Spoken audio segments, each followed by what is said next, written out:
20 फरवरी से लेकर 3 मार्च तक हमारे पेपर्स थे, तो मैंने बोला कि मैं 3 मार्च के बाद रो लूंगी, अभी मेरे पास रोने का समय नहीं है। कोई बात नहीं, आई वाज लाइक कोई बात नहीं, कुछ नहीं होगा, अभी मुझे मत बताओ कि मैंने मेरे साथ कुछ बुरा राइट, हुआ है। राइट। एक सेंस ऑफ करेज होना भी जरूरी है, to accept whatever has happened, to accept your own shame, your own guilt. As a person आप ऐसी हो या इस पढ़ाई ने आपको ऐसा कर दिया था? Sir a powerful lady. Powerful lady. बहुत कंट्रास्ट है ये। तो आपने ये लाइफ क्यों चूज की? कोर्ट केसेस होते हैं वो देखते हैं, सब पता ही नहीं चलता है समय का कि हाँ। लाल बत्ती की गाड़ी पे फोकस करना है। क्या कही, I hugged my father, I was crying, my father hugged me, he did not ask me क्या रिजल्ट है, ठीक है कोई बात नहीं, कुछ नहीं होता, फिर तो क्या बना, दैट्स इट, हो गया, तो क्या rank, 9th, and then he also started crying.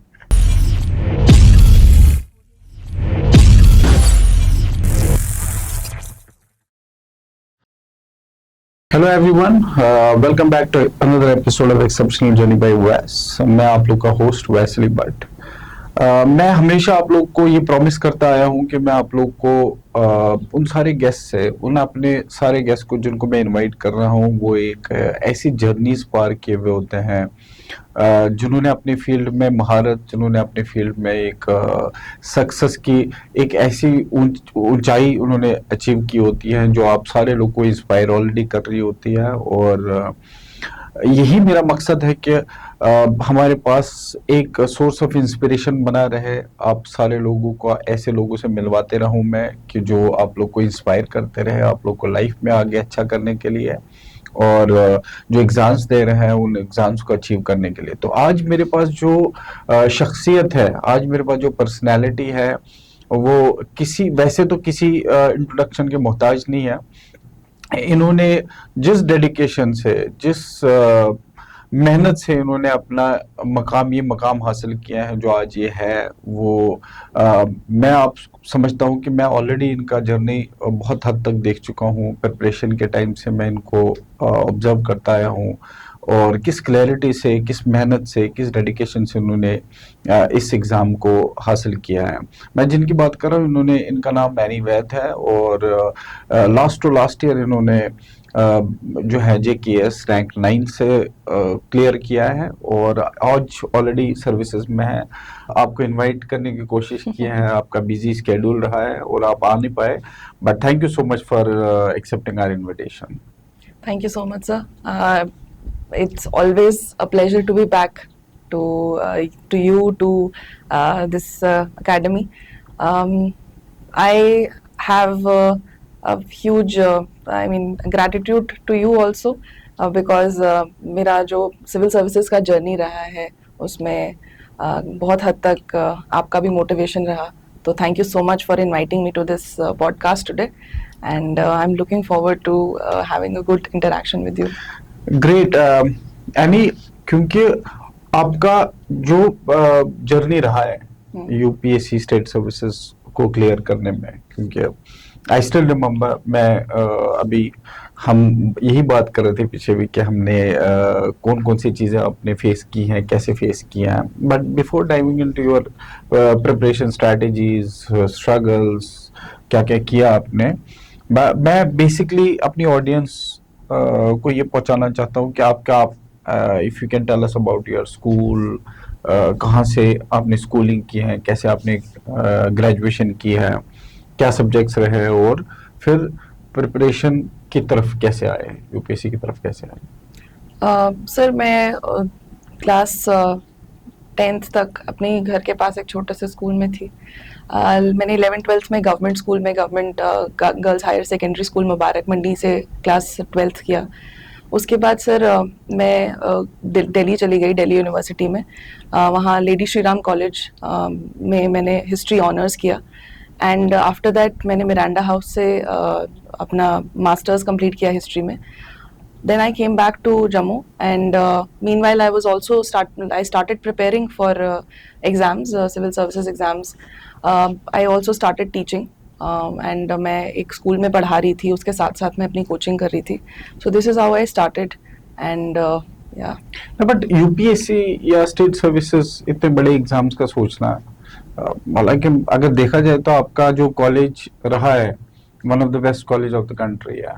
कहाँ से ये सोच आई, स्पेशली जब स्टेट सर्विसेज, आप यूपीएससी का क्या अटेम्प्ट दिया था आपने या यूपीएससी करने का सोचा था? कब आप वापस आए और प्रिपरेशन जर्नी स्टार्ट की? सर, मैं जब कॉलेज में थी तो आई स्टार्ट, पहले तो ये पहले से ही था, कुछ एक आइडियाज पेरेंट्स ने भी फीड इन किया था कि यूपीएससी कुछ होता है। बचपन से पापा ने बात किया था यूपीएससी के बारे में। तो यूपीएससी में आप you given good post in government administration, and आपके ऊपर जिम्मेदारी होती है।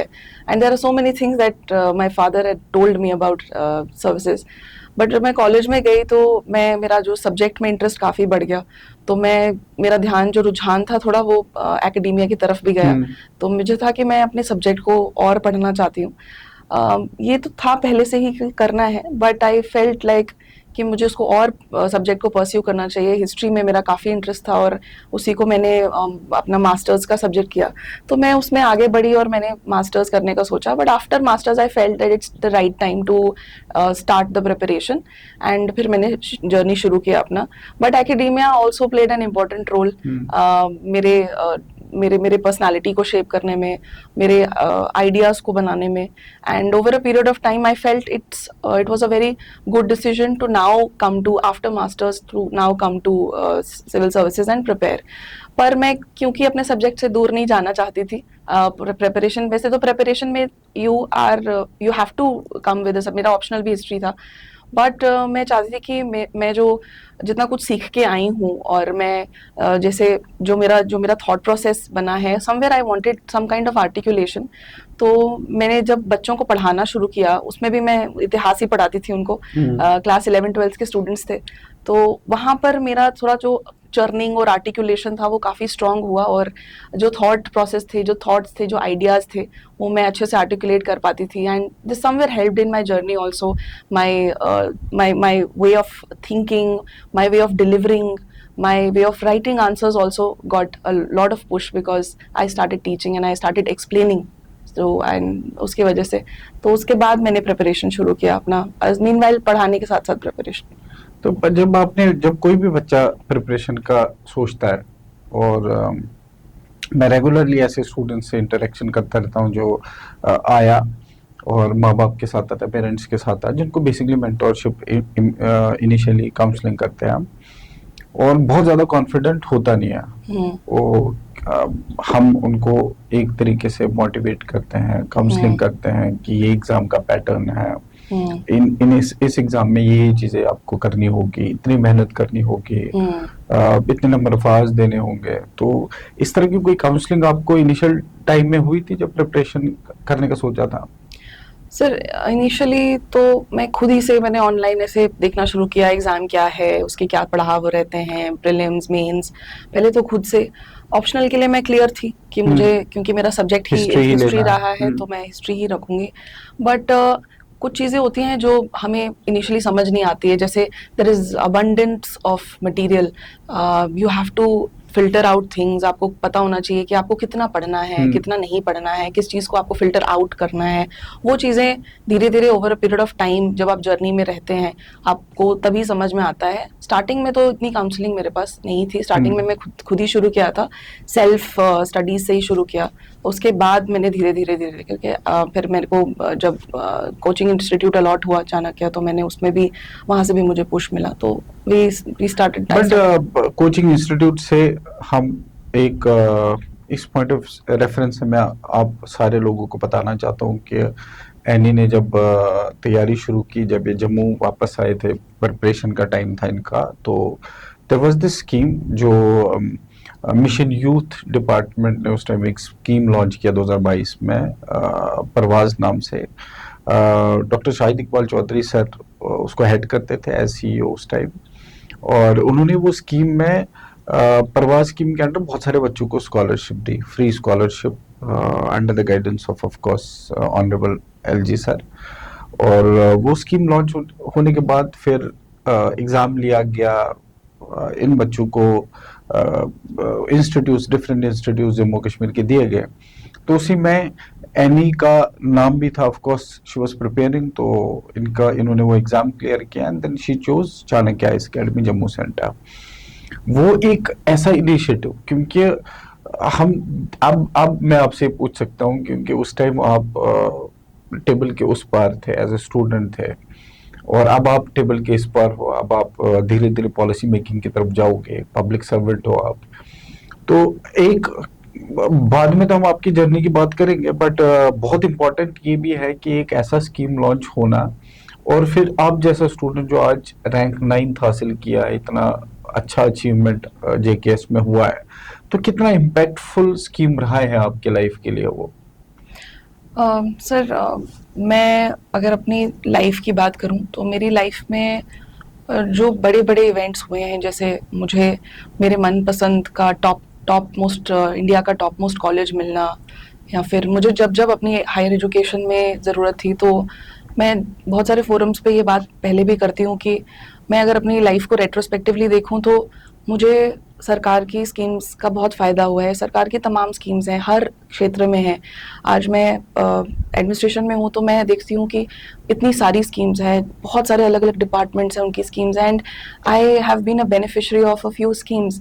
जब मैं क्लास 12th में थी तो नया नया इंटरनेट तब था आया, मैंने यूज़ करना शुरू किया था, तो मुझे याद है मैं यही सर्च करती रहती थी कि top 10 colleges of the country, and उस पे टॉप मोस्ट पे एलएसआर का नाम आता था, लेडी श्री राम कॉलेज। तो मुझे बचपन से ये बन गया, मतलब कि मुझे यहीं जाना है, टॉप कॉलेज में ही जाना है।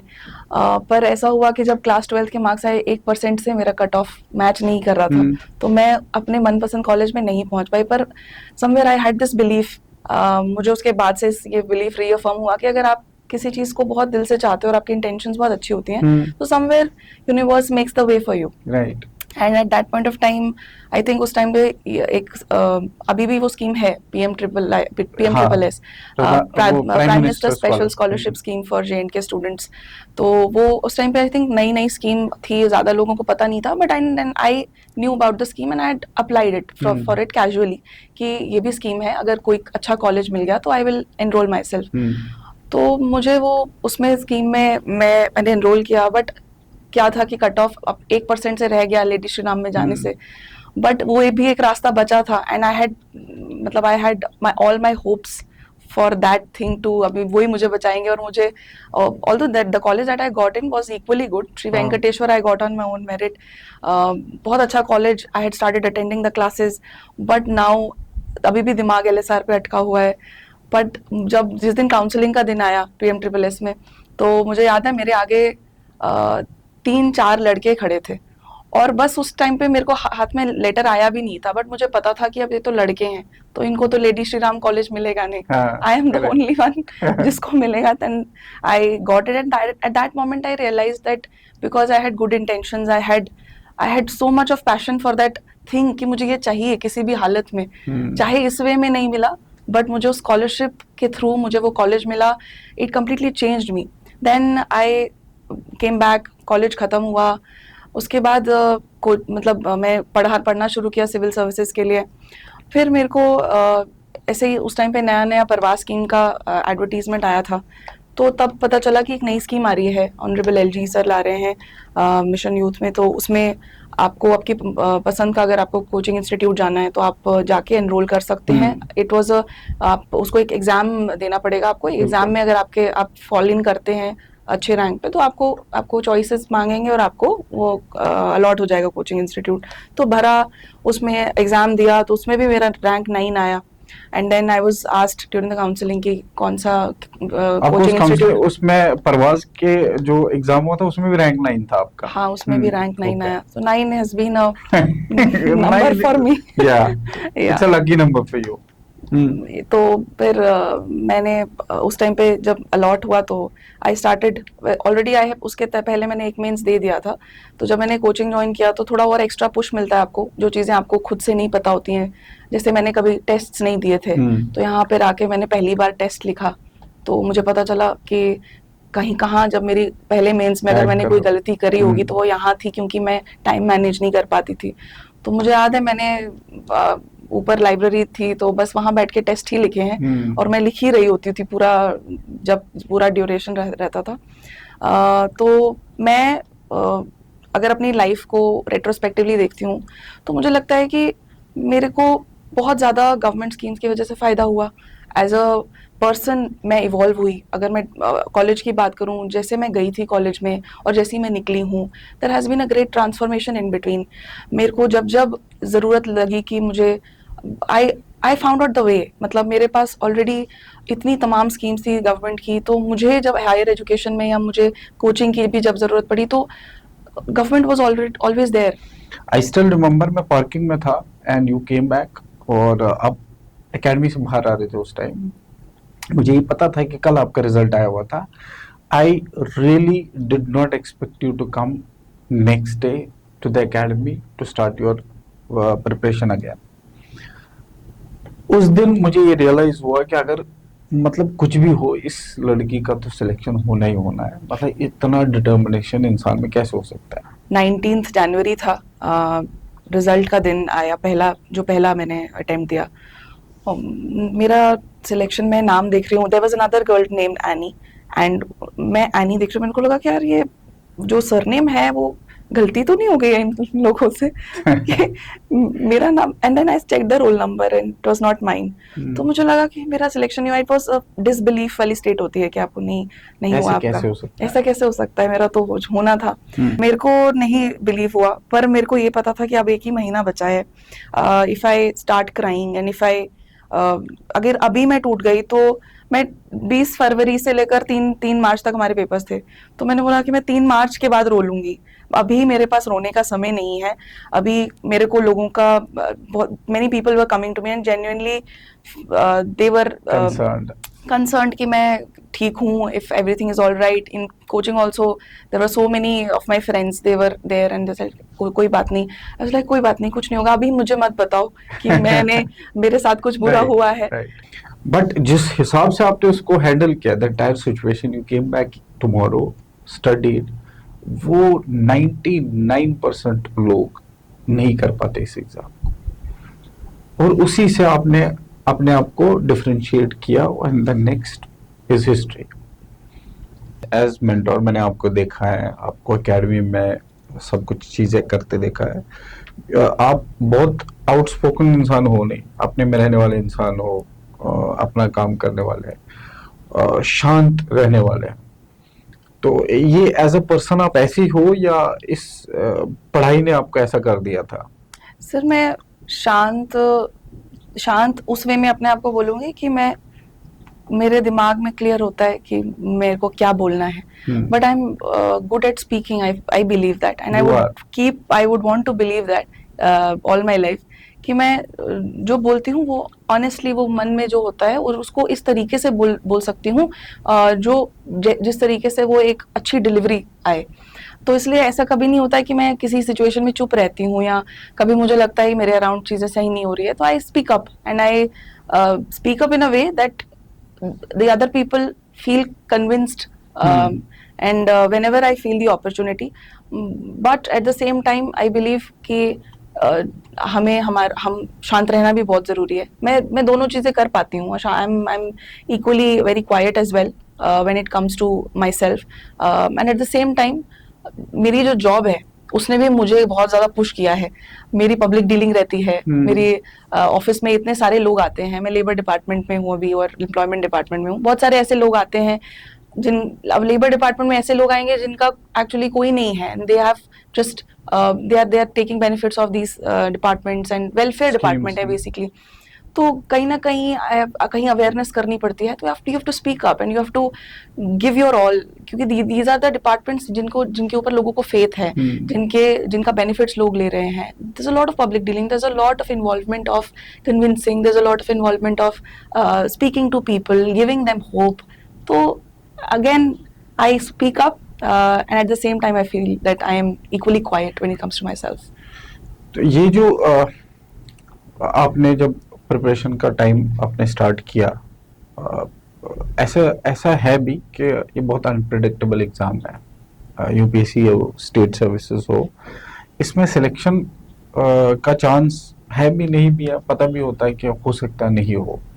अब ये हो सकता नहीं, जैसे आपकी प्रिपरेशन स्टार्ट हुई हो, ये अगर नहीं होगा तो क्या होगा वाला सीन चलता रहा दिमाग में, कैसे उसको मैनेज किया? क्योंकि सारे लोग ऐसा बोलते हैं, हमारे सामने जितने भी बच्चे मेरे पास आते हैं, जब मैं मेंटोर कर रहा होता हूँ, जब मैं उनको समझा रहा होता हूँ, तो ये क्वेश्चन जरूर आता है इनसिक्योरिटी का कि सर अगर नहीं होगा तो क्या होगा, नहीं होगा तो क्या होगा वाला क्वेश्चन कैसे डील किया अपने आप में? सर ऑनेस्टली जब मैंने प्रिपरेशन शुरू किया था तो एक फिलॉसफी, जो एक अप्रोच मैंने फॉलो की वो ये की कि there is only plan A, है ना, प्लान बी कुछ नहीं होता है। आप ऐसा फॉलो करते हो? मैं बता रही हूँ ना, स्टार्टिंग में ऐसा मैंने अप्रोच फॉलो किया कि प्लान ए है, प्लान बी कुछ नहीं होता है, जिसको अचीव करना है वो प्लान ए में ही कर लेगा, और एकदम जुनून का नेक्स्ट लेवल कि if plan A dies I die with it, but there will be no plan B. But over a period of time when I faced failures, थोड़ा हम्बल हो गई, ग्राउंडेड हो गई कि ऐसा नहीं हो सकता। कुछ और भी आपके, ऐसा नहीं है कि जस्ट बिकॉज आपको ये डिसबिलीफ है कि आप नहीं अचीव कर पाओगे कुछ, इसीलिए प्लान बी होना चाहिए। प्लान बी इसलिए होना चाहिए कि there should be always be a cushion. तो मेरी फिलोसफी या अप्रोच थी जो थोड़ी इस वे में भी बदली कि मैं I am good at it, I am good at academia, मैंने हिस्ट्री किया है। Now that I started teaching also, तो I am good at teaching. मैं एकेडेमिया में अगर और परस्यू करूँ तो मैं आगे एकेडेमिया के अंदर भी कर सकती हूँ। तो वो एक सेंस ऑफ सिक्योरिटी मेरे पास था, और सबके पास होता है, क्योंकि हम ये जो प्रिपरेशन है आप मोस्टली अपने कॉलेज के बाद करते हैं या कॉलेज से शुरू करते हैं। आपकी जो कॉलेज की डिग्री होती है वो आपको एक स्पेस दे देती है अपने बारे में सोचने के लिए कि एक करियर पाथ आपके पास ऑलरेडी डेवलप्ड होता है। कुछ लोग इंजीनियरिंग करते हैं, कुछ लोग मेडिकल से आते हैं प्रिपरेशन में, so you have your own path. But at the same time आपके बैक ऑफ द माइंड में मेरे हिसाब से प्लान बी होना जरूरी है। प्लान बी कुछ आउट ऑफ द वे, कुछ बड़ी कोई अलग चीज नहीं होनी चाहिए, वो आपका खुद का पाथ होना चाहिए जो आपने ऑलरेडी फॉलो किया है। क्योंकि आज जैसा आपने कहा, एग्जाम बहुत अनप्रिडिक्टेबल होता है। अगर 100 लोग हैं और सीट एक है तो 99 लोग सिलेक्ट नहीं होते हैं, एंड वो over a period of time 4-5 साल भी दे दें तो भी प्रोबेबिलिटी कम है 100 के 100 लोगों की सिलेक्शन की। इसीलिए हमें अपने कुछ स्ट्रेंथ्स का पता होना चाहिए कि हम किन चीज़ों में अच्छे हैं, हमें उन चीज़ों को भी साइड बाय साइड नर्चर करते रहना चाहिए। एंड एक पॉइंट ऑफ टाइम के बाद, कहते हैं ना होप, एक मेरी फेवरेट मूवी है द शॉशैंक रिडेम्पशन, उसमें एक डायलॉग है कि hope is the best thing. तो उसमें ये सिखाया जाता है कि आप नेवर गिव अप, होप रखो हमेशा। But at the same time I am very critical of it कि आपको एक पॉइंट ऑफ टाइम के बाद जब चीज़ें आपके लिए सूट नहीं कर रही हैं, you should have the courage to also let go. हम बहुत सारा समय भी बर्बाद कर देते हैं इस चक्कर में, एंड इस टाइम पे again because of the nature of the exam it is important that at some point of time जब वो आपके लिए काम नहीं कर रहा है, you should also devote your time to something else also. हम जब 2-3 साल हो जाते हैं ना तो हमारे पास प्रिपरेशन वेल इनफ होती है, 70-80% हो चुकी होती है हमारी। तो हमें इतना बहुत स्ट्रिक्टली अपने प्रिपरेशन को फॉलो करने की ज़रूरत नहीं होती है, क्योंकि हमारे बेसिक्स क्लियर होते हैं, हमें बस टेस्ट देने हैं, हमें बस प्रिपेयर करते रहना है। लेकिन जो थोड़ा समय है वो हमें अपने प्लान बी की तरफ भी देना चाहिए। जैसे मेरा प्लान बी ऑलरेडी डिसाइडेड था कि अगर मेरा कुछ नहीं बना, I am very good at teaching and I'm going to go in the teaching line and I still miss teaching. I still miss my students. जितना वो मेरे को कंफर्ट जोन से बाहर निकाल पाते थे और मुझे हम्बल फील कराते थे कि मुझे नहीं पता है कुछ चीज़ें, उतना आज तक मुझे किसी ने फील नहीं कराया है। तो समवेयर आई फेल्ट दैट मेरा जो पैशन था एक टीचिंग, मैं उसको कभी ना कभी मे बी मैं जॉब के साथ भी मैं उसको अपने बच्चों को मतलब कभी ना कभी उनसे इंटरेक्शन करती हूँ। They are still and all my students are in DU, all my students are in good colleges now, Stephen's में है, LSR में गए हैं, मिरांडा में गए हैं, and I am very proud that I could create some kind of maybe impact in their life, कि वो आज अपने ड्रीम्स को जो सोच नहीं पाते थे, now they are pursuing history, they are pursuing political science, they are very good people and I still miss them. तो कहीं ना कहीं plan B was always there and but luckily I got selected. आप ये बोल रहे हो कि आप ये मैसेज इनको देना चाहते हो कि देखो आप होप तो रखो, let's hope for the best, but also be prepared for the worst. Yes, ये बेसिकली absolutely. यूपीएससी में एक बहुत ही जेन्युइनली, जब भी मैं भी कभी किसी से बात करता हूँ तो मैं यही बोलता हूँ भाई देखो, आपको होप तो हमेशा बेस्ट के लिए करना ही करना है। आपने जब हिस्ट्री पढ़ी है यूपीएससी स्टेट सर्विसेज के लिए, और जो आपने बीए और एमए किया है, उसके अलावा कितना पढ़ना पड़ा आपको? ग्रेजुएशन और मास्टर्स पढ़ने के बाद भी आपको इस सब्जेक्ट को कितना तैयार करना पड़ा? सर मैं कहूँगी कि 60 to 70% आपका ग्रेजुएशन और मेरा हो मास्टर्स से चुका ही था। हुआ था, क्योंकि एक अंडरस्टैंडिंग तो थी, सब इवेंट्स का पता था, राइट फ्रॉम जो सिलेबस है उससे ज़्यादा ही हमने पढ़ा था during masters and bachelors. But optional का जो थोड़ा सा चेंज आता है ड्यूरिंग कॉम्पिटिटिव एग्जाम, वो आता है जब आप आंसर लिखते हैं। हम कॉलेज में हमें 3 घंटे के एग्जाम के लिए हमें 4 आंसर लिखने होते, तो एक आंसर जो होता था it would span across 12 to 15 sheets, पर इधर हमें एक आंसर को समराइज करके 2 पेजेस पे लिखना है। तो जो मेन जो हमें मुझे मोल्ड करना पड़ा अपनी अप्रोच को, वो इस तरीके से करना पड़ा कि मेरी जो नॉलेज है उसको किस तरीके से मैं प्रिसाइज कर पाऊँ और किस तरीके से मैं लिख पाऊँ। और हिस्ट्री में फैक्ट्स की कमी नहीं है, बहुत ज़्यादा लिखना पड़ता है, और इतनी सारी चीज़ें होंगी आपको समझ ही नहीं आएगा कि किस तरीके से आप क्या चीज़ लिखो क्या ना लिखो। एवरीथिंग फील्स इम्पॉर्टेंट, बट यही प्रैक्टिस से आया। और मुझे एक ही चीज़ जो ऑप्शनल के लिए बदलनी पड़ी वो मेरी आंसर राइटिंग की अप्रोच थी।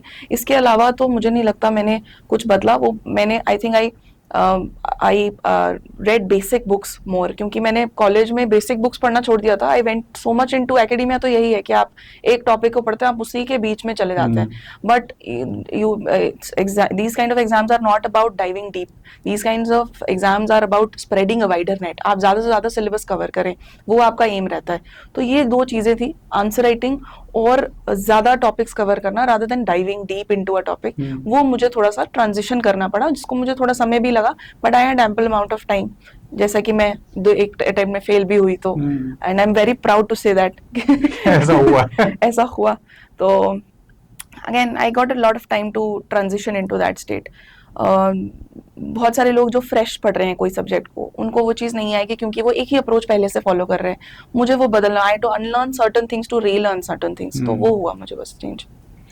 इतनी सारी इंटरेस्टिंग बातें हमारी हुई है, इतना कॉन्वर्सेशन, इतना अच्छा कंटेंट मेरा ख्याल है बच्चों को मिल रहा है जो सिविल सर्विस स्टेट सर्विसेज की तैयारी कर रहे हैं, क्योंकि जो आपने अचीव किया it's dream come true, dream job है। असिस्टेंट लेबर कमिश्नर हो आप इस टाइम।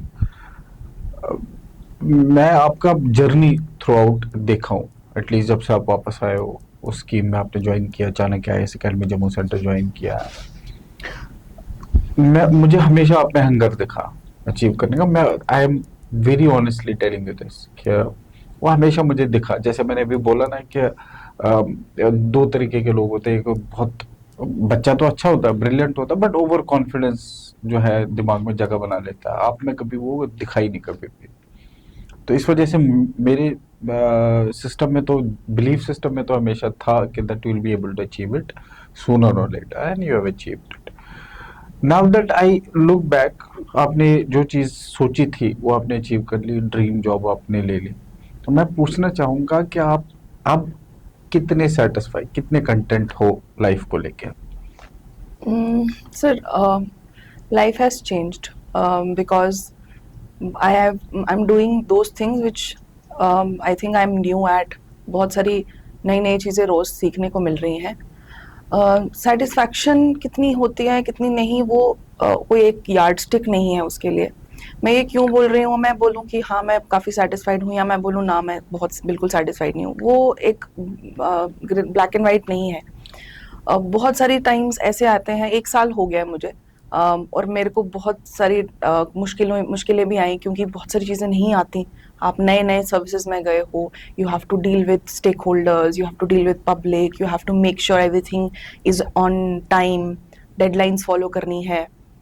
तो बहुत सारी चीज़ें सीखने को मिलती हैं। कुछ दिन ऐसे जाते हैं जिस दिन मैं घर आके बहुत हताश भी फील करती हूँ कि सही नहीं हुआ। कभी कभार चीज़ें अच्छी नहीं हो जाती हैं एक्सपेक्टेशंस के, पर कभी कभार बहुत अच्छा होता है। मैं मेरे एक सिग्नेचर से जब बहुत सारे लोगों को फ़ायदा होता है, उनके बैंक अकाउंट्स में पैसे पहुंचते हैं, बहुत सारे लेबरर्स को बेनिफिट होता है, या मैं कुछ ऐसी अवेयरनेस करती हूँ जिससे हमें एम्प्लॉयमेंट में काफ़ी फ़ायदा होता है, डिपार्टमेंट में हमारे बहुत यंग लोग हमसे जुड़ते हैं। तो देर आर डेज जब बहुत अच्छा फील होता है, देर आर डेज व्हेन मुझे ही लगता है कि मैंने अच्छे से परफॉर्म नहीं किया, या किसी रीज़न की वजह से I am not able to perform well. तो मिक्स्ड रहता है, मतलब ऐसा नहीं है कि आप हमेशा सेटिस्फाइड रहोगे, आप ऐसा नहीं है आप हमेशा ही डिससेटिस्फाइड रहोगे। There are times which push you, अगर हम उसको इस तरीके से देखें कि क्या हमें कोई चीज़ पुश कर रही है। अब एक देखो, हम जब हम अपने कंफर्ट, जिसको हम कंफर्ट जोन कहते हैं, अगर हम उसमें स्टैटिक हो जाएं कि ये हमारा कंफर्ट जोन है, तो हम वहीं रुक जाएंगे। जब हमें कोई चीज़ पुश करके थोड़ा सा डिस्कम्फर्ट भी हो रहा है, तो उसको हम वो हमें बाहर निकाल रही है उस कंफर्ट जोन से, तो उसी से हमारा कंफर्ट जोन एक्सपैंड भी होगा। अगर कंफर्ट जोन अभी छोटा है तो वो बाहर निकल के ही एक्सपैंड होगा। तो वो मैं ट्राई करती हूँ, जब मैं भूल जाती हूँ ये चीज़, तो मैं अपने आप को यही रिमाइंडर देती हूँ कि ये मेरा कंफर्ट जोन एक्सपैंड हो रहा है। नाउ दैट नेक्स्ट टाइम मैं ये चीज़ करूंगी, मैं ये गलती नहीं करूंगी। देर आर टाइम, अभी मैं 1 साल हो गया है, तो लेबर और एम्प्लॉयमेंट डिपार्टमेंट में काफ़ी चीज़ें मुझे सीखने को मिली हैं, and I am also looking forward to learning new things. बहुत सारे टाइम पे अपने लिए ऐसा दिन भी जाते हैं जब अपने लिए ही समय नहीं निकल पाता है, और ऐसा लगता है कि कभी कभी एग्जिस्टेंशियल क्राइसिस भी होता है। वी आर सच जनरेशन जहाँ हम खुद से बड़े क्लोज हैं, हम हमारे साथ कोई चीज़ होती है तो हम उसके बारे में बहुत स्पेकुलेट करते हैं। बट आई ओवरऑल अगर मैं देखूं तो I am growing mentally, emotionally, I am becoming more mature with my job. I can do much better. There's always a scope of improvement. I am not perfect. I have acceptance of that. That keeps me growing day by day. I learn a lot from my seniors, from my subordinates. बहुत सारे अच्छे लोग मेरे साथ जुड़े हैं, बहुत सारे वेल विशर्स हैं, तो I always look at the positive side of things. और मैं बहुत गुड इंटेंट के साथ आगे बढ़ रही हूँ अपनी जॉब में, और आगे भी बढ़ती रहूंगी। तो यही चल रहा है अभी। परफेक्ट। आपने जो सारी चीज़ें हमें बताई हैं, मेरा ख्याल है कि जो भी देख रहे होंगे, जो तैयारी कर रहे होंगे, जो एस्पायर कर रहे होंगे, जिनको इंस्पिरेशन हो आप, वो ये ज़रूर सुनेंगे और उनको ज़रूर हेल्प होगी एक तरीके से कि किस तरह आगे ग्रो किया जा सकता है। जॉब एक, जैसे मैंने बोला ना, ड्रीम जॉब है, उसको अचीव करने के बाद भी having that hunger to improve yourself, बेहतर से बेहतर करना चाहिए, वो मेरा ख्याल है लाइफ लॉन्ग कभी ख़त्म होगा नहीं। राइट। और यही चीज़ उनके लिए भी, सबके लिए है सीखने लायक, कि आप लोगों को हमेशा थ्रू आउट लाइफ आपको चीज़ें लर्न करते रहना होगा। सेटिस्फेक्शन जैसी कोई चीज़ ऐसे होती नहीं है, पीक सेटिस्फेक्शन का मेरा ख्याल है कभी आता नहीं है। बट कौन सी ऐसी चीज़ें हैं जब आप, क्योंकि now that you are a civil servant, आप एडमिनिस्ट्रेशन में ऑलरेडी हो, कौन सी ऐसी चीज़ें हैं कि जो आपको प्रिपरेशन से अभी तक आपको लग रहा है कि पढ़ाई के अलावा आपकी पर्सनैलिटी में, जो आपको एक सिविल सर्वेंट बनने में हेल्प किया और अब एक बेटर सिविल सर्वेंट बनने में हेल्प कर रहा है एज अ पर्सन? कौन सी ऐसी ट्रेट्स हो, तरीका हो, जिनको आप इम्प्रूव भी कर रहे हो, जो ऑलरेडी आप में था, या जो इस प्रिपरेशन ने आपको सिखाया, तो बेसिक कुछ चीज़ें हो? सर, मैं ऑलरेडी, जैसे मैंने बोला कि I think good, so that is why I speak good. मेरे हिसाब से मैं जो सोचती हूँ मैं वैसे बात अच्छा कर पाती हूँ। इंसान एक ट्रेट हो गया कि भाई अगर पब्लिक सर्विस में जाना तो अच्छा इंसान तो रहे। अच्छा, वो तो डिफॉल्ट है ना, वो तो चाहिए, आपके गुड इंटेंशंस तो मोस्ट चाहिए। Important thing, that is a default, उसमें कोई नॉन नेगोशिएबल है। बट उसके अलावा सर, मुझे लगता है कि करेज बहुत ज़रूरी है। करेज को हम बात नहीं करते, करेज की इतनी। It is very important to speak, and it is very important to keep your point. And जब मैं करेज की बात करती हूँ तो मैं ये बोलती हूँ कि हमें रिस्क्स लेने के जो है, कोई चीज़ होती है वो एक तरीके से चल रही होती है, लेकिन हम जब उसमें कुछ इनोवेशन लाना चाहते हैं, उसके लिए एक रिस्क टेकिंग एबिलिटी चाहिए। हमें कुछ नए तरीके से सोचने की, एंड एडमिनिस्ट्रेशन चल रही है वो जैसे बहुत एक स्ट्रीमलाइंड वे में चलती है, हम छोटे छोटे कंट्रीब्यूटिंग वेज में उसमें कंट्रीब्यूट कर पाते हैं। तो मुझे लगता है एक करेज बहुत ज़रूरी है, अपने पे फेथ बहुत ज़रूरी है कि मैं जो कर रही हूँ वो सही कर रही हूँ, और I will be able to keep my point also. And जब मैं अपने ऊपर फेथ रख के कोई चीज़ करती हूँ, एंड तो वो ultimately it turns out to be good and it reaffirms my faith on myself. तो अपने पे फेथ होना बहुत ज़रूरी है। It is very important to be kind. I have been this, मैं इस डिपार्टमेंट में हूँ, it is a welfare department, and kindness बहुत ज़रूरी है। ऑफिस में अगर कोई व्यक्ति आता है, शायद मैं उस समय उसकी मदद नहीं कर सकती हूँ और कंस्ट्रेंट्स रहते हैं, पर एट द सेम टाइम उसकी बात सुन लेने में ही बहुत हेल्प हो जाती उसकी है। बहुत हेल्प हो जाती है। उसको लगता है कि कोई, उसको एक फेथ, एक ट्रस्ट डेवलप होता है। And I am the face of the administration and I have to keep on, मुझे वो अपहोल्ड करके रखना है। तो एक काइंडनेस बहुत ज़रूरी है, काइंड रहना, करेजियस रहना, रेजिलियंट भी होना बहुत ज़रूरी है। Not all days are sunny, कभी कभार आप गिरते हो, आप हताश होते हो, रेजिलियंस बहुत ज़रूरी है। तो मेरे जो रेजिलियंस है वो मुझे हेल्प करती है to again come back the next day with the same face and with the same spirit. तो ये कुछ पॉजिटिविटी जो है वो अपने पास मेंटेन होना बहुत ज़रूरी है। आप एज असिस्टेंट लेबर कमिश्नर इस टाइम हो, सपोज एक, क्योंकि आप एथिक्स का पेपर भी कल पढ़ते हो, ethics integrated and aptitude, suppose कोई ऐसा, मतलब हो सकता है इंटरेस्टिंग कोई स्टोरी हो जो आप शेयर भी कर सकते हो, बट कोई ऐसी चीजें जैसे आपके बॉसेस है और आपका और उनका व्यू पॉइंट नहीं मैच होता, आप डिसएग्री करते हो, ऐसा कोई सिचुएशन कभी हुआ है? सर अभी तक तो नहीं हुआ है, क्योंकि मुझे लगता है कि जब मैं कोई पॉइंट बोलती हूँ and I speak my mind, and I think I am very lucky enough to get that space from my seniors. तो ऐसा कभी ऐसी सिचुएशन तो नहीं आई है, but it is very important to, क्योंकि हम ग्राउंड पे हैं तो हमें कुछ चीज़ों के बारे में क्लैरिटी होती है, हमें पता है क्लियर पिक्चर क्या है, उसके बारे में ब्रीफ कर देना बहुत ज़रूरी होता है। It is very important to speak up and let your seniors know what is happening on ground, what is the way out, what the problems we are facing. एक clarity बड़ी ज़रूरी होती है, so that they also know, because they are also holding a position, और वो उनके लिए we are the हम अगर मेरे seniors हैं तो उनके लिए मैं I am representing that particular district, and मैं उनको क्लियर पिक्चर दूंगी। It is very important to have a free flow of communication, and I am lucky enough to get that. कोई ऐसा कोई सिचुएशन आएगा उस टाइम क्या करोगे? ये तो ऐसे फन में मैं पूछ रहा हूँ सर, ऐसा कोई सिचुएशन अभी आया नहीं है, पर अगर आएगा तो तब भी मैं अपनी बात बोल दूंगी। क्या होगा, ज्यादा से ज्यादा डांट पड़ जाएगी। नहीं ठीक है, अगर आप मतलब अग्री टू डिसएग्री तो इट्स वेरी इंपॉर्टेंट। हमेशा आप जो बोलते हो बॉस का को समझ में शायद कभी ना आए, या वो बोल रहे हैं आपको कभी समझ में आए, ऐसी सिचुएशंस तो होती रहेगी। बट क्योंकि नई जनरेशन है और सपोज आपके पास कोई बहुत सीनियर ऑफिसर कभी होगा तो अग्रीमेंट्स और disagreements will be there. But overall मैं समझता हूँ कि जैसे आप लोग आते हो, एक आपने बोला कि ऑनेस्टी होनी चाहिए आपको, एक ऑफ कोर्स ये जो लॉयल्टी, ऑनेस्टी, आप काइंडनेस, ये ऐसी सारी चीज़ें हैं जो एक सिविल सर्वेंट में तो बाय डिफ़ॉल्ट जिनको भी इन सर्विसेज में जाना है बाय डिफ़ॉल्ट उनमें होनी चाहिए।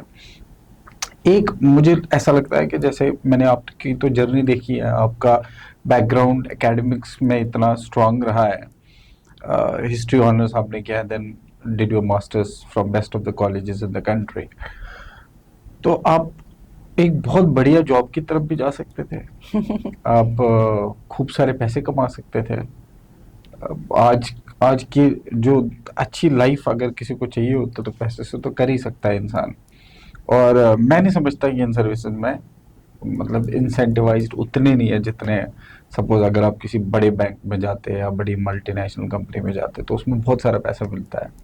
बट इनमें आपको एज असिस्टेंट लेबर कमिश्नर बैठे हुए हो, एक गरीब आदमी, गरीब इंसान आता है और उनको डील कर रहे हो, तो बहुत कंट्रास्ट है ये। तो आपने ये लाइफ क्यों चूज की? सर स्टार्टिंग से तो यही सोचा था ना, यही करना है। और मुझे लगता है जब हमारे पास ज़्यादा ऑप्शंस होते हैं तो हम ऑप्शंस में घिर के हम सही डिसीजन नहीं ले पाते। तो अच्छा भी है कि जब हमें पहले एक ही बार सोचा कि यूपीएससी या सिविल स्टेट सर्विसेज में ही जाना है, तो इतने ज़्यादा ऑप्शंस एक्सप्लोर नहीं किए, क्योंकि अगर करते तो थोड़ा शायद डिसइल्यूजनमेंट होता, और कहीं ना कहीं गिल्ट रहता कि यहाँ नहीं गए, वहाँ हो सकता था। And I have very good friends at very good positions in their lives, and हर कोई किसी ना किसी चीज़ से कोई ना कोई गिल्ट है किसी के पास, तो हम कहीं भी जाएंगे तो कुछ ना कुछ तो कमी अगला रहेगी। छूट जाता है। हाँ, तो it is better that where where हम जहाँ हैं हम वहीं अच्छा करें। यूपीएससी और स्टेट सिविल सर्विसेज के लिए पहले से सोचा था, यहाँ प्लान बी जो सोचा एकेडमिया की तरफ जाएंगे, पढ़ाने की तरफ जाएंगे। यस, बड़ी बड़ी मल्टीनेशनल कंपनीज में बहुत पैसा है, यस देयर आर, बट वो एक कभी कंसर्न नहीं रहा मेरे पर्सनली। मुझे ऐसा नहीं कंसर्न था कि मुझे I have to make money, lot of money, और वो अभी भी नहीं है। तो मैं खुश हूँ जितना मैं कमा पाती हूँ, बट क्योंकि मेरा फोकस ज़्यादा अपने काम पे होता है, पब्लिक सर्विस की तरफ रहा है। हाँ, अगर ना भी हो, स्टार्टिंग में जब हम प्रेपरेशन करते हैं तो हम इतना नहीं समझ पाते, हम पब्लिक सर्विस को जानते हैं, हम उसको समझते नहीं हैं। जब हम एडमिनिस्ट्रेशन में आते हैं तब हम उसे समझ पाते हैं कि पब्लिक सर्विस क्या है। But exactly not point, easy. बस I would like to interrupt you here कि जैसे आप सर्विस के इस पार हो, प्रिपरेशन कर रहे हो, उस टाइम उस पार की बहुत ग्लैमरस सी लाइफ लगती है, ऐसा है या ऐसा नहीं है? सर, ग्लैमरस नहीं बोलूंगी, ग्लैमरस वो बाहर से लगता है। सिविल सर्विसेज बदल चुका है, ट्रांसफॉर्म हुआ है।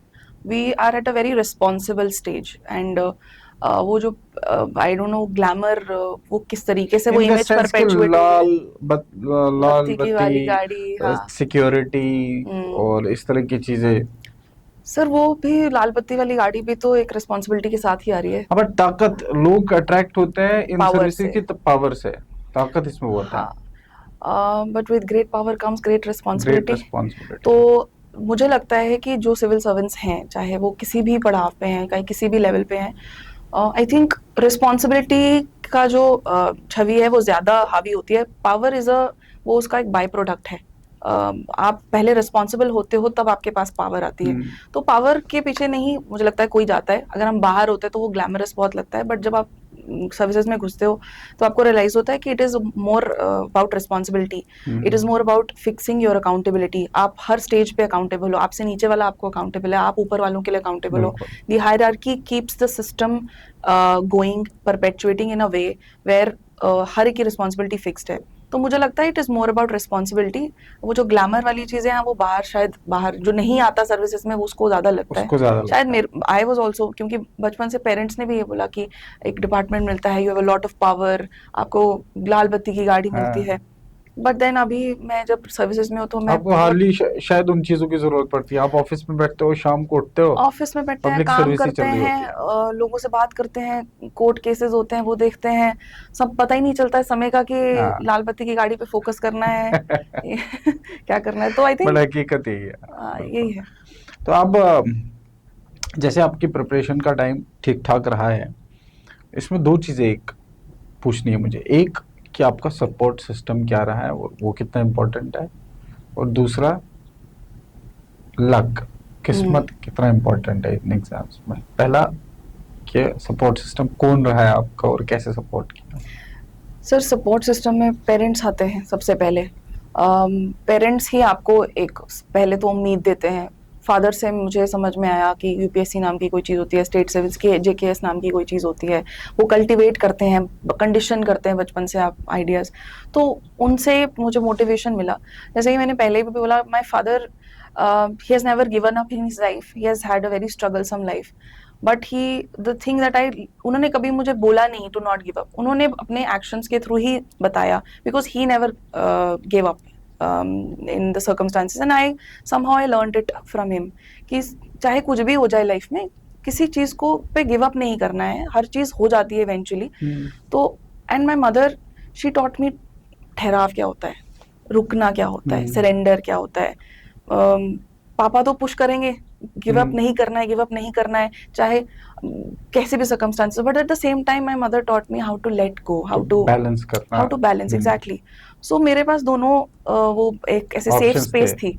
But then God gifted ऐसी चीजें हर इंसान के उसमें शायद ना हो, बिल्कुल बिल्कुल। बट किसी और फॉर्म में सारे लोगों को यस। इस तरह के वो मिलते ही मिलते हैं। एक तो पेरेंट्स हो गया, so support my system. Brother, parents, my brother वो मेरे से छोटा है, लेकिन मुझे लगता है कि वो मेंटली मेरे से काफ़ी मैच्योर है, तो उसका सपोर्ट मुझे बहुत हुआ। ही इज़ ऑल्सो डूइंग, वो भी तैयारी कर रहे हैं अपनी लाइफ में कम्पिटिटिव एग्जाम्स की, बट जो मैं मैच्योरिटी उसमें देखती हूँ, जो उसका सपोर्ट था वो मुझे शायद किसी ने नहीं किया। My friends were there, there were so many people, and I think आप खुद के लिए भी, आपके जो फेलियर्स होते हैं वो भी आपको सिखाते हैं, तो मेरे खुद के फेलियर्स ने भी मुझे सिखाया, but primarily I would say my family, my whole family was a biggest support system I had. My teachers, my, आप भी, आई रिमेंबर, मैं कभी नहीं भूलूंगी वो conversation when I had lost, I would say I failed. It's not like मेरे attempt clear नहीं हुआ, I call it a failure, I failed. Okay. And मैं आज भी बोलती हूँ मैं वो अटेम्प्ट फेल किया। तो उसके बाद की जो conversation, I think I can never forget. आपने मुझे एक ही चीज बोली थी कि तुम्हारा तो होना है, तुम आज नहीं हुआ, वो भगवान चाहते हैं कि वो तुम्हें कुछ सिखा पाए। वो आपने मुझे एक ही चीज बोली थी कि आप, भगवान चाहते हैं कि आपको, तुम्हें कुछ सिखा पाए, वो तुम्हारा तो होना ही है, ये तो एक डिले किया क्योंकि तुम्हें कुछ और देना है, कुछ और, क्योंकि शायद अगर तुम फर्स्ट अटेम्प्ट में बन जाती तो तुम्हारे पास वो वैल्यूज नहीं आ पाएंगी जो एक सेकेंड अटेम्प्ट में आई आएंगी। स्टिल बिलीव दैट, मैंने हाँ, आप शुरुआत में ये हमेशा बोला था। रिटरेट करते हैं इस बात को। So yes, my teachers, wherever I've been, those people who did not believe in me, those people who criticized me also, somewhere they have also played an important role, because it gave me a push. Chanakya also helped you? Yes, a lot. मुझे याद है, मैं test series जब देती थी ऊपर बैठ के, तो एक दिन में मैंने दो टेस्ट देने होते थे। मैंने कभी नहीं सर टेस्ट लिखा है, पर मुझे रियलाइज हुआ कि मैंने, मेरा फर्स्ट मेंस शायद इस वजह से नहीं हुआ क्योंकि कहीं ना कहीं मेरी ही गलती थी। मैंने कभी अपने आप को वो चैलेंज नहीं किया। मुझे लगा कि मैंने पहला आंसर शायद मेंस में ही किया था, उसकी वजह से मैं पेपर ढंग से कंप्लीट नहीं कर पाई। बट मुझे यही रियलाइज हुआ, and when I give test और व्हेन आई गॉट इवैल्यूएटेड, मुझे कभी अच्छे मार्क्स भी नहीं मिले थे, 2-3 पेपर में एट द एंड मिलते रहते थे, but I think that give me a reality check. There were good teachers. I remember ethics का कोर्स में करती थी, तो there were such good faculty, and I still feel indebted, and a lot of gratitude I have for Chanakya. Thank you so much for your kind words. And again, मैं luck Luck, कितना yes, role play it करता है? plays a role. Life is very unfair sir, सबके लिए से condition same नहीं होती है। प्रिविलेज, कुछ लोग प्रिविलेज होते हैं, टाइम का प्रिविलेज होता है, रिसोर्सेज का प्रिविलेज होता है, और कुछ लोगों के पास नहीं होता वो privilege. But that's how life is, and that's how luck plays a role. तो लक का बहुत इंपॉर्टेंट रोल रहता है। मुझे नहीं पता कि कितनी परसेंटेज रोल रहता है। बहुत लोग कहते हैं कि लक इज 5%, 10%। आई वुड से लक इज एवर प्रेजेंट, वो हमेशा होता है। हम किस मोमेंट पे, हम कब कोई चीज कर रहे हैं, एवरीथिंग वो लक से ही डिसाइड होता है। But at the same time when we do hard work, so I think everything aligns. बिना हार्ड वर्क के लक भी काम नहीं करेगा। अगर मैंने पढ़ाई नहीं की होगी, my free will of studying will help me more, and my luck will help me if I have studied. बिना पढ़े बिना अपना एक्शन किए, आई ऑल्सो, मेरे को कार्मिक फिलोसफी में बहुत बिलीव होता है। हमारा खुद का कर्म नहीं होगा तो हमें ईश्वर भी, फल अच्छा नहीं मिलेगा, ईश्वर भी हमें फेवर नहीं करेगा। वो ईश्वर भी हमारे एक्शन को देख के, हमारी सिंसेरिटी को इतने सारे एक्सपीरियंसेस आपके शेयर करना, ये सारे बच्चों को जिनको जो प्रिपरेशन कर रहे हैं, वो माँ बाप जो सुन रहे हैं, ऑफ कोर्स आपने बोला कि जैसे जब मैंने बोला कि आपको कौन लोग आपको सपोर्ट किया इसमें, the first thing that you said is your parents. तो अब हमेशा मैं बोलता आया हूँ, जिन जिन पेरेंट्स से मेरी ऑलरेडी बात हो चुकी है वो जानते हैं कि मैं उनको बोलता हूँ कि it is very important parents का साथ खड़े रहना और पीठ थपथपाना। एक इम्पॉर्टेंट चीज़ है जो एनी ने अभी डिस्कस की, वो ये है कि बैलेंस्ड तरीके से, मान लो अगर एक बहुत आगे पुश कर रहा है कि आपको जाना है नो मैटर व्हाट, तो if father is doing that, mother should balance it. तो दोनों सूरतों में अगर बैलेंस हो गया तो बच्चा तो मेहनत कर ही रहा है, उसको sometimes they just need to push you, they just need to encourage you कि ठीक है। आप आपका एक चीज़ और जो है मुझे आप जहन में आ रही है कि जब आपका पहले अटेम्प्ट में नहीं हुआ, उस टाइम आपके पेरेंट्स का क्या रिएक्शन था? दे आई थिंक वो हताश तो थे, लेकिन उन्होंने मेरे सामने जाहिर नहीं किया, जाहिर नहीं किया। And that is their emotional maturity. Hmm. मैं भी अगर कोई पेरेंट होंगी अपनी लाइफ में, अगर मेरा बच्चा कोई किसी चीज में फेल कर रहा है, तो मैं कभी भी जाहिर नहीं होने दूंगी, and that is the emotional maturity which parents have and they show.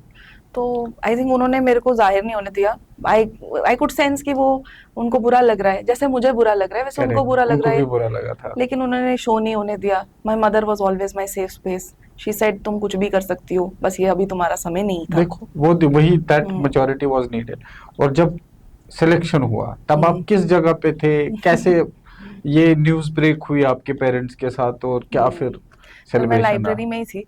मेरे घर के पास एक लाइब्रेरी थी, तो मैं वहाँ पढ़ाई कर रही थी। तो रिजल्ट आया तो मैं भागते भागते you saw the result first, या हाँ, किसी और ने बोला आपको? नहीं नहीं, मुझे पता था कि आने वाला है। उस टाइम पे वो व्हाट्सएप ग्रुप्स में चल रहा था कि अब आ जाएगा, अब आ जाएगा। टेलीग्राम ग्रुप्स पे चल रहा था, अब आ जाना, आ जाएगा। फिर जैसे ही किसी ने पोस्ट किया तो मैंने चेक किया। मैं अभी देखो, उस टाइम पे कॉन्फिडेंस इतनी ज्यादा हम्बल और ग्राउंडेड, क्या मैं अंडरग्राउंड चली गई थी कि मैं नीचे से चेक कर रही थी अपना नाम। तो मेरे को लगा मेरा नाम फिर से नहीं आया। फिर मैं नीचे तो था लास्ट, ही नहीं। नीचे तो था ही नहीं। मेरे को लगा मैं फिर नहीं आया, फिर नहीं आया, मतलब फिर मैं पहले पेज पे गई, और फिर वहां से भी मैं नीचे से ही चेक कर रही थी। पर फर्स्ट वाला जो था वो मैं देखा भी नहीं। मैंने बोला कि इसमें तो नहीं होगा। हताश, फर्स्ट गो में मैं सच बताऊं तो मैंने देखा ही नहीं कि मेरा नाम आया। फिर मैंने बोला मैं फिर से चेक करती हूँ एक अगेन, अभी नहीं ऐसा होगा। फिर मैंने ऊपर से चेक किया, फिर then I saw my name and I think it I burst out. मैं overjoyed. Overjoyed, overwhelmed, I started crying also. Library में लोग थे काफी, तो they also congratulated, but then I did not, मेरे को किसी का थैंक यू नहीं करना था, मुझे सिर्फ घर भागना था। And my father was also waiting. I was sitting, वो वेरांडा पे बैठे थे, और मैं भागते भागते दूर से आ रही थी। थॉट कि कुछ हो गया है, फिर से नहीं हुआ, अभी उनको रो नहीं लिया। ही पता वॉज था कि प्रिपेयर्ड लाइक कि अभी कुछ नहीं होगा, आई विल हाँ, जस्ट हग हर एंड कोई बात नहीं, कोई बात नहीं कर। एंड देन मैं, I did not utter out my result. मैं आ गई, I hugged my father, I started, I was crying. My father hugged me, he did not ask me क्या रिजल्ट है, ठीक है कोई बात नहीं, कुछ नहीं होता। फिर तो क्या बना, that said हो गया। क्या rank, ninth, and then he also started crying, my mother also started crying, so we were all crying, my brother was crying. that was a very emotional moment in Yeah, your yeah, life. the peak of happiness is crying. हाँ, So वही था। नहीं मतलब the moment I also saw your result, क्योंकि मैं पीछे वो देख चुका था ना आपका, कि साल 2 साल लगातार इंसान का। और सबसे ज़्यादा खतरनाक चीज़ मेरे लिए वो थी कि जब आप, मतलब आई कुड इमेजिन कि मैं इस आपके सिचुएशन में होता और मैं एग्ज़ाम दिया। एग्ज़ाम में मैं इतने बड़े एग्ज़ाम में इंटरव्यू तक गया और इंटरव्यू में मेरा नहीं नाम आता है। I would want to stay back. मैं 2-3 दिन कम से कम रिकवर करने में लगा था। मतलब ये एक जख्म था जो इमीडिएटली भरा नहीं जा सकता। नॉर्मल टेंडेंसी तो ऐसी होती है। Then seeing you next day, I really, मैं आपको ऑनेस्टली बता रहा हूँ, I did not expect you there that time when I saw you coming out of the academy. मतलब ये तो बिलीव था ही मुझे कि that you will get through, क्योंकि मुझे पता था कि थोड़े टाइम बाद आपका मेंस लिखना था।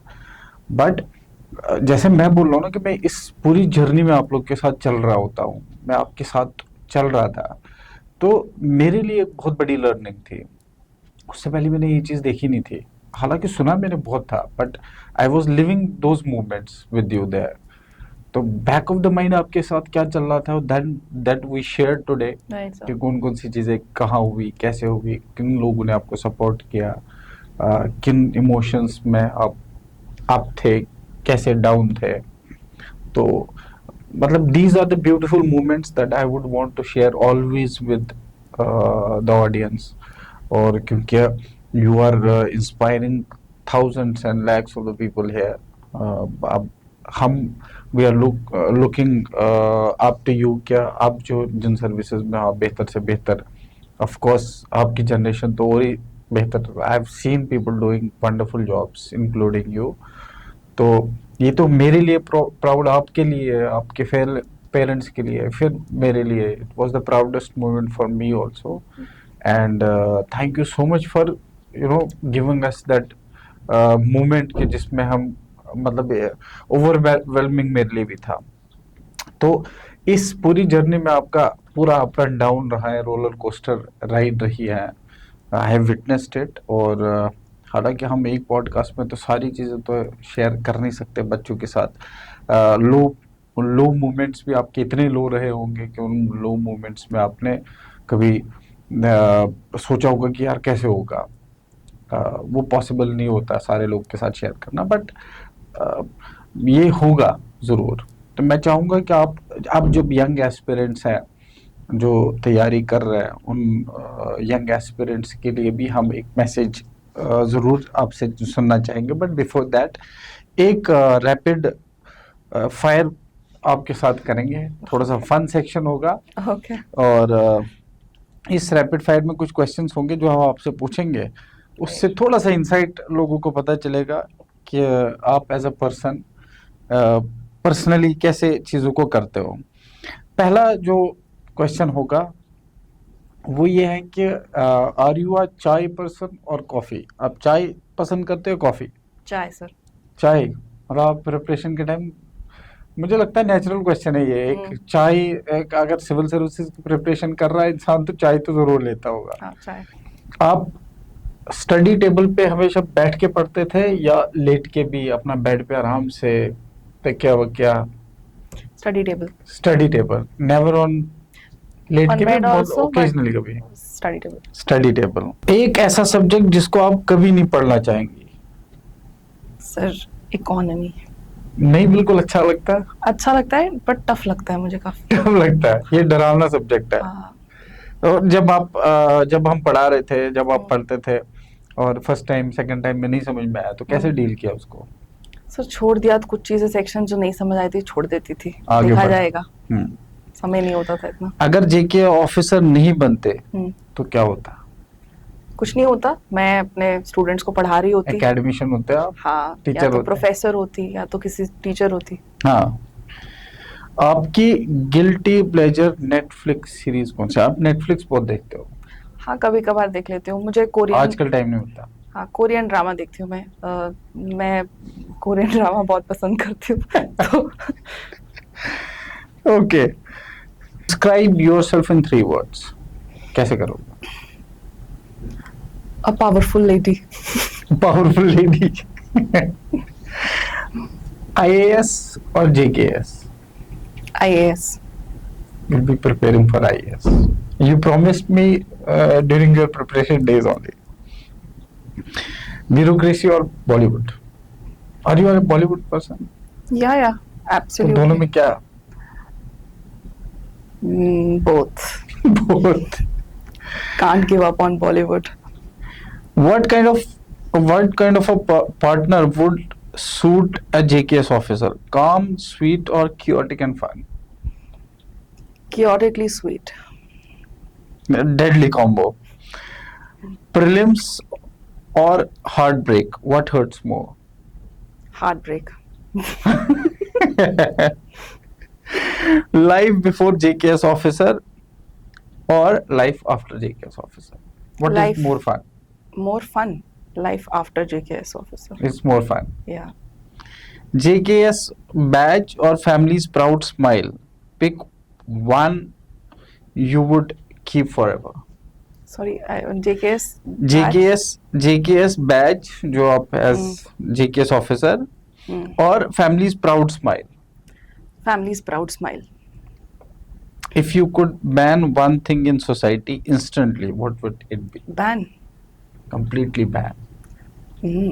I would ban, I think, public smoking। Public smoking? Yeah। मतलब अब मुझे कभी समझ नहीं आता लोग स्मोक करते क्यों हैं। परफेक्ट। अब